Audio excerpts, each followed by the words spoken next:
What's up, ketchup sa inyong lahat? Kami ngayon ay pupunta sa Seneca Markham Campus dahil today is the first day of Wenny's orientation. Kaya kami ngayon ay maglalakbay ng mga 2 oras at mahigit gamit ang 3 bus. Buti na lang napakalamig ng simoy ng hangin ngayon, kaya hindi kami nahihirapan bumiyahe kahit malayo. Lalamig na kami. Lalamig na kami. Yung bus namin 33 minutes pa.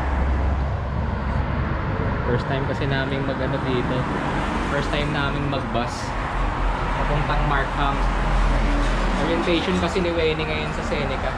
Kaso sa Markham yung yung branch. So nakaka-3 bus na kami. So yung bus ngayon after 33 minutes pa. Ang tagal ng bus, kaya nag-Uber na lang kami. Beep beep beep ang sabi ng jeep. Ayan na yung Uber namin. Nag-Uber na lang kami kasi tagal yung bus. Let's go sa go, boys and girls. At nandito na nga kami sa Seneca Markham Campus. Ang credit card na yan. Bayad na yan, dude. I'll pay you later. Or you have change? Or maybe later. I'll have change later. Okay. Parang wala namang pasok. Dito ba?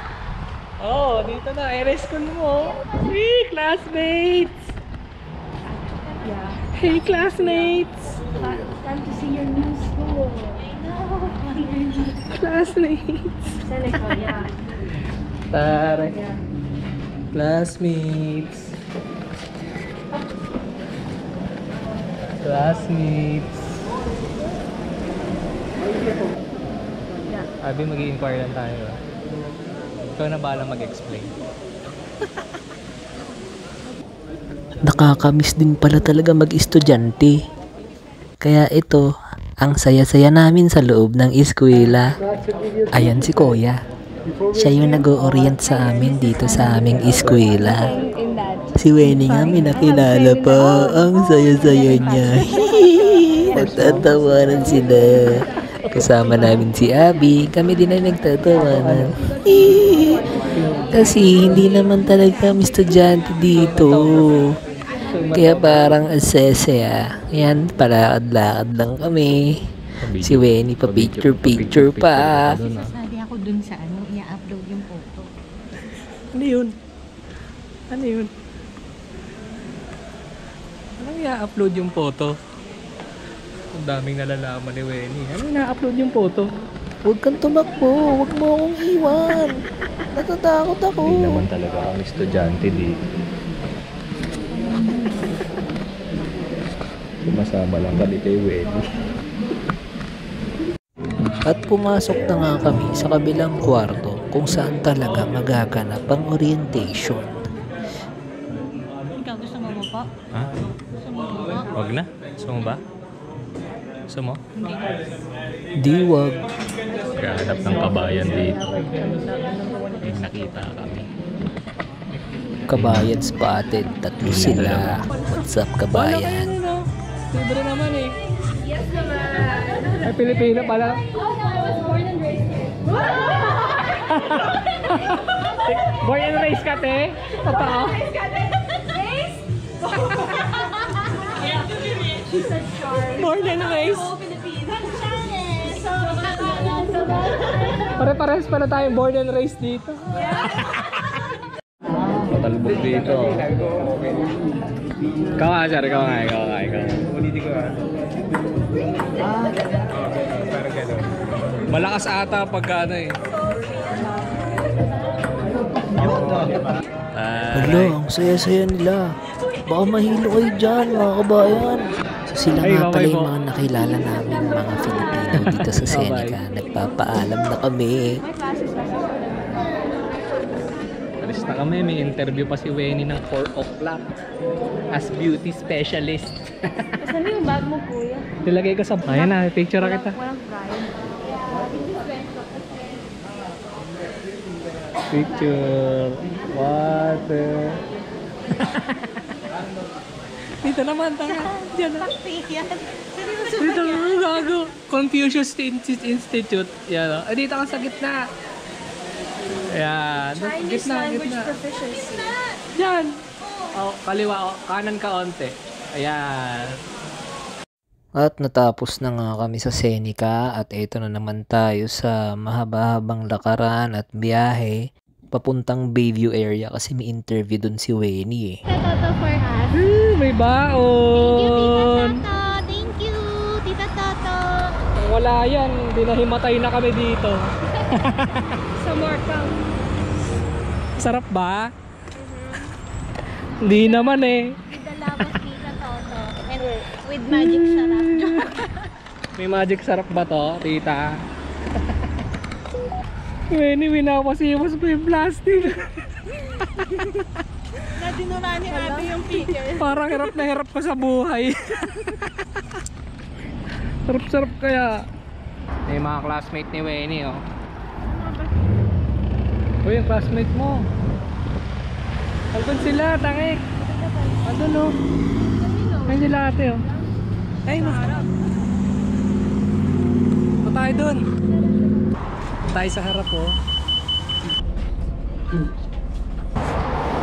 Next stop. Second bus naman kami. Siguro mga 20 minutes pa or 40 minutes. Dito kami sa Don Valley North.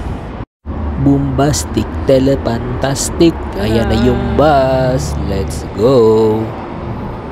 Finish.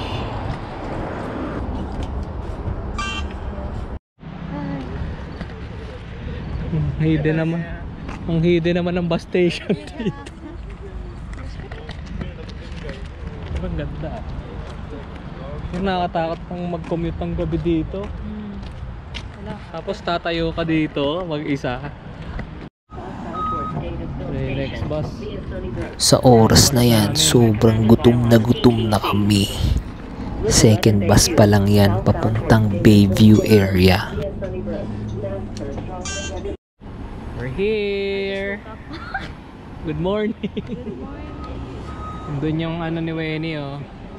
Yung interview ni Wenny nandun, shoppers. Since maaga kami sa Bayview area, naghahanap na lang muna kami ng makakainan syempre dahil nagugutom din naman kami.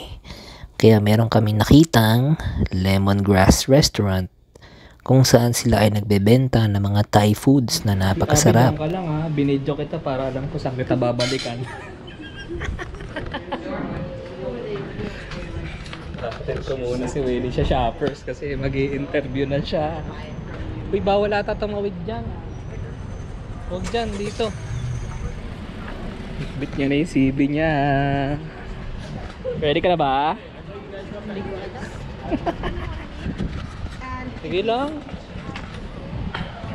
First time mo may interview, di ba? First time mo may interview sa Canada. Kaya na, Wenny. Beauty specialist. At nandito na nga kami sa loob ng shoppers kung saan siya i-interviewin. At nandito na nga si Kabayan na mag-i-interview sa kanya. Nakaka-excite.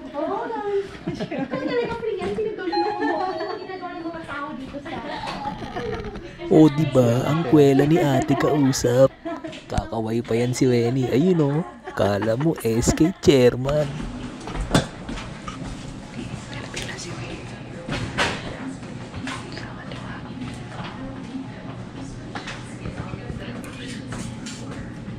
May interview na si Wenny doon. Babalikan ko muna si Abby.